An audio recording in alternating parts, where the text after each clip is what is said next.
avela hitabang khan hỏi musa pathin thangwa nem hen lang chu teng le tula anh kisu thelo na chu boina neu cha cha akini ya akin chu thelo a hi en he chun vival so le subscriber ho ko ma ka sei num chu nei ne them diwa taw na le nge na kan ne he to a hi pathinen e thil pi la bai lam pen ta gitel he tu hawaiian o kiti ho he chi a kisip tho a hi en to a hawaiian khan hi a o ajap chumin chicken he de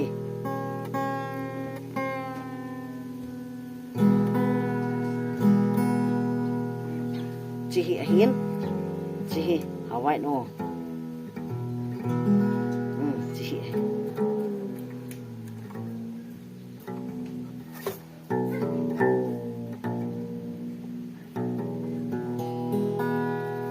tua hi hawai na hi hileisit gen the na ngama hi te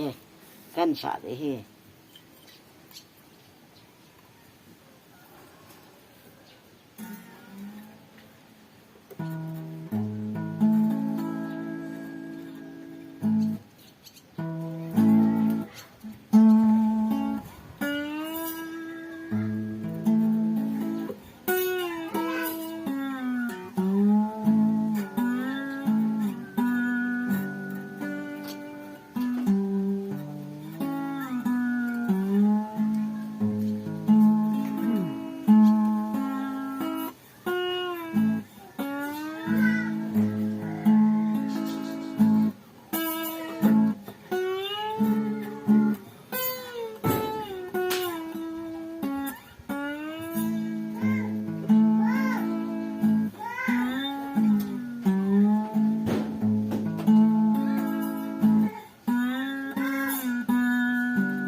chan cho he hawai na to a hi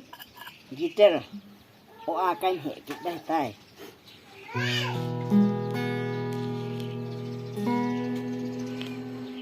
pathinin hi chi jong hi he tu theina ap hin god gift talent pathinin ai thil pi hi ki pi jong hi ja hi to a hi plucking plugging kain ball kiting hi in music hi azat zat ma hi in lit loi plugging loi ma hi na het hi mon sei leo ya chu plugging nga kang ki chip de hi to hai loi le gol te ho ni na bit pe ki ti win tao na de nge na kan ni hi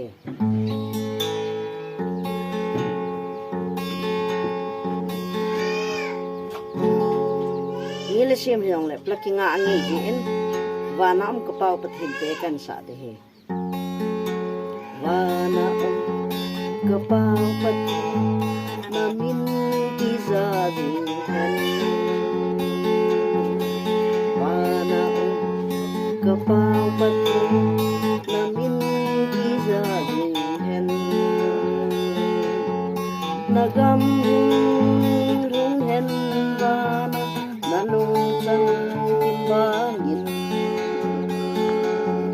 lấy ra dòng na nung chân kim sầu hen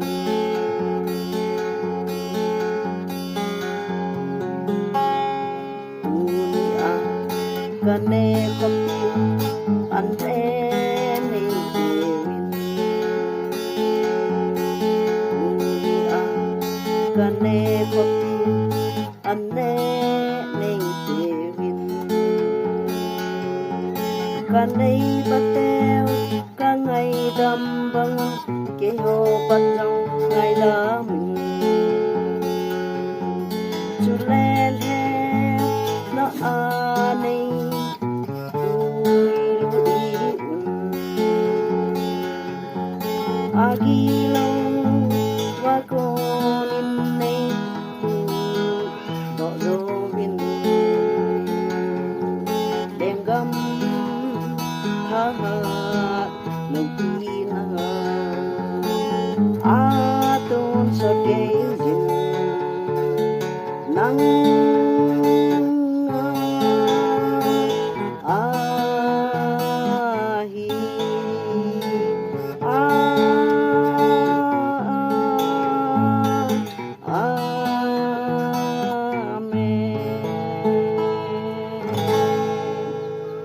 ta plucking yung chỉ cho trái tan ta hay lít thèm khát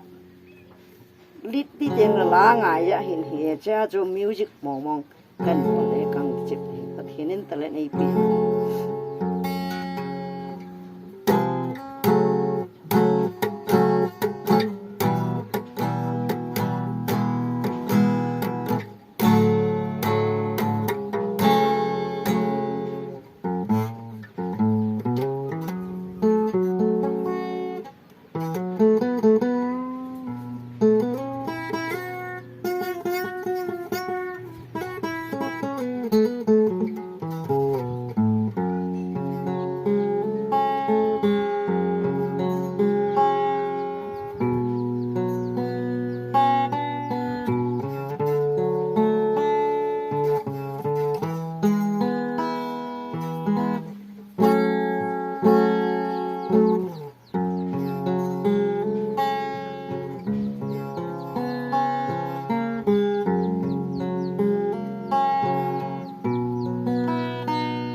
Lakin heji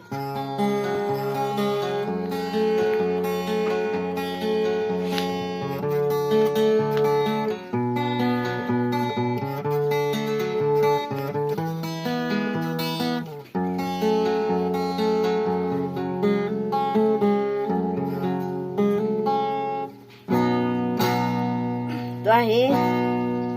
Nepali bit itio bit ha pa pathin la than dam pu je sun thing pe la mang le ke chon se khen pe tai te kan sa de wals khat le akora si khat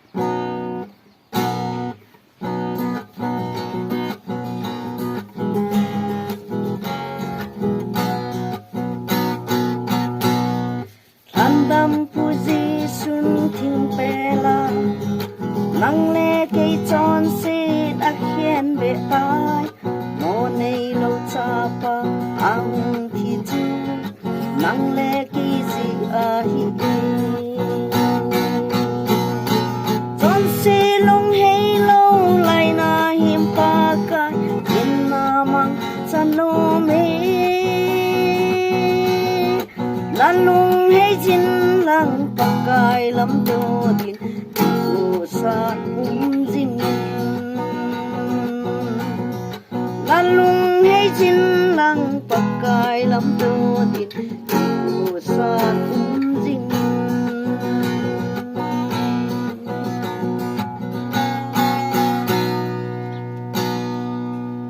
to a hi hin lai na to ka ja te li na kan ju ten chi chu a chai na lang jong ananai ta hui te